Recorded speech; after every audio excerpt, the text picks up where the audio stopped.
Olá, pessoal. Estou aqui para falar com vocês sobre o ataque que as instituições mais caras do cristianismo vivem sofrendo no Brasil. São a igreja e a família. E no nosso vídeo de hoje é sobre o ataque que está se estruturando contra a família, mais especificamente pelo outro projeto de mudança do Código Civil. O Senado constituiu uma comissão para fazer uma proposta que está trabalhando aí numa velocidade impressionante, e o Senado quer votar isso sem uma discussão ampla com a sociedade. Isso não se faz com o Código Civil. O Código Civil é um documento, um diploma legal que precisa de ampla discussão social, pelo fato de que atua em todas as relações, todo o tecido social é afetado, as relações entre as pessoas, as famílias, como a família é constituída, casamento, divórcio, tudo é afetado com o Código Civil e não se pode mudar de uma hora para outra. Você tem uma ideia, o Brasil teve dois códigos civis, um de 1916 e o outro 2002, né? Tentou chamar de novo Código Civil. Me lembro claramente o movimento que foi na comunidade jurídica para entender como é que as sociedades, as relações da sociedade seriam estruturadas, seriam regidas agora por este novo diploma legal. Então, eu vou apresentar para vocês aqui alguns documentos, algumas partes do documento que foi redigido. Não é um documento pequeno, foi 300 páginas, quase 300 páginas, e eu vou me fazer aqui de um resumo que foi feito pela Gazeta do Povo. Eu vou mostrar para vocês aqui. Deixa eu compartilhar alguns artigos, só para que você tenha uma ideia do que está sendo proposto. Olha aqui. Na proposta do anteprojeto tem assim,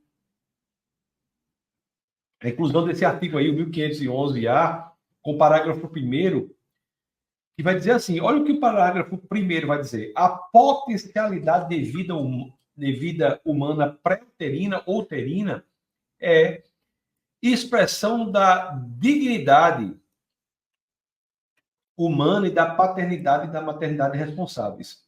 O problema aí é que se acrescenta um termo para a vida uterina e pré-uterina, a ideia de que não há vida, mas há potencialidade de vida. Veja que é muito sutil, porém muito gravoso, porque deixa um diploma legal dizendo que o bebê no útero não é vida humana, mas potencialidade de vida humana. Olha a gravidade disso, que não pode ser aprovado. Os políticos têm de se mobilizar, os políticos conservadores que querem o que é certo, têm de se mobilizar para deixar que isso não passe. Olha o artigo 2º. Hoje é assim, hoje diz assim: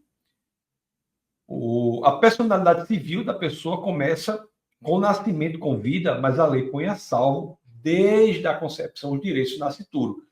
Embora a personalidade civil só comece com o nascimento com vida, a lei garante, desde a concepção, os direitos do nascituro, inclusive alimentos, inclusive. Olha a proposta de mudança. A proposta de mudança vem no sentido de restringir essa ideia de que os direitos do bebê intrauterino têm que ser protegidos. Olha como diz a proposta diz. A personalidade civil do ser humano começa com o nascimento com vida e termina com a morte encefálica. A lei põe a salvo, desde a concepção, aí restringe brutalmente, para fins deste código, os direitos do nascituro. O acréscimo deste para fins deste código simplesmente faz com que saia do Código Penal, por exemplo, a proteção do bebê intrauterino. Porque, desde a concepção, os direitos do nascituro só serão protegidos se isso passar para fins específicos do Código Civil. Código Penal, por exemplo, estaria fora. O ataque à família se dá aqui também. Olha como está aí, ó. Perderá, por ato judicial poder familiar, o pai ou a mãe que castigar imoderadamente o filho. Olha como a proposta é agora. Perderá, por ato judicial, poder familiar, o filho deixará de ser do pai. O pai deixará de ter o poder pátrio, o poder familiar sobre o filho. Então, perderá, por ato judicial, poder familiar, o pai ou a mãe que submeter o filho a qualquer tipo de violência, de modo a comprometer sua integridade física, moral ou psíquica. Qual a interpretação que vai se dar a isso?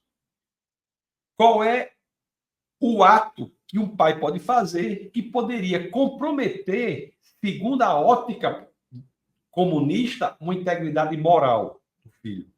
Por exemplo, se o pai chegar para o menino e diga: ei, rapaz, você tem que ser homem. Isso vai comprometer a integridade moral e, portanto, o Estado vai determinar que o pai vai perder o poder familiar sobre o filho. Vamos passar para frente aqui.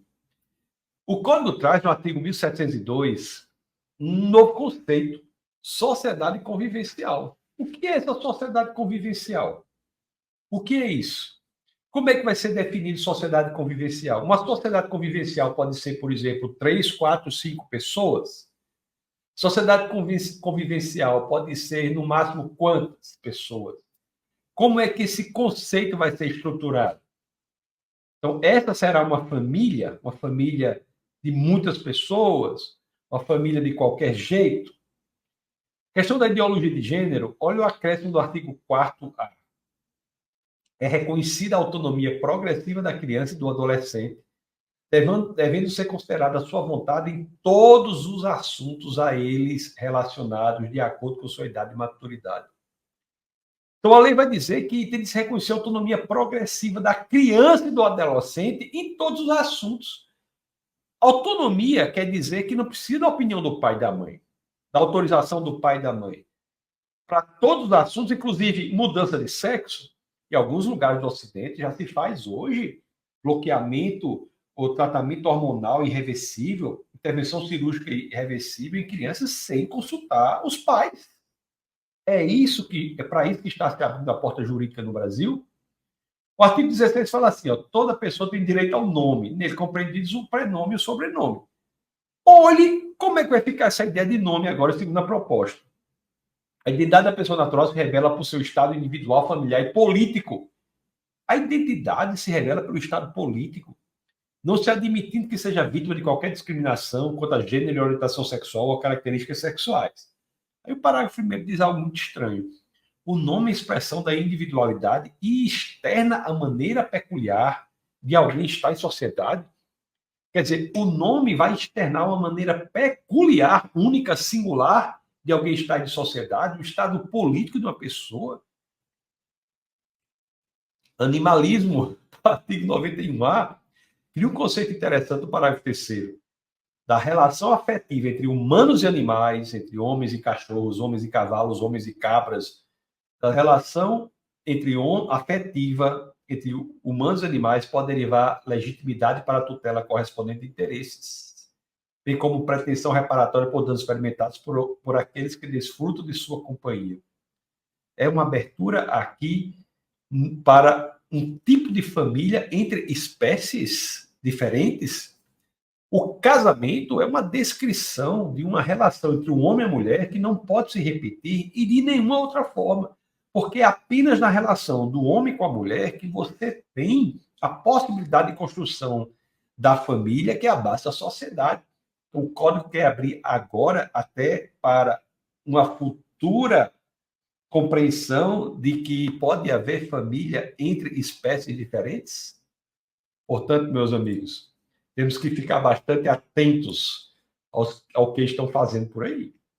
É uma tentativa, e os políticos conservadores, políticos têm de se posicionar para não deixar que isso ganhe expressão, seja aprovado. É muito grave, é uma abertura na malha jurídica para coisas piores que podem acontecer, e nós não podemos ficar calados.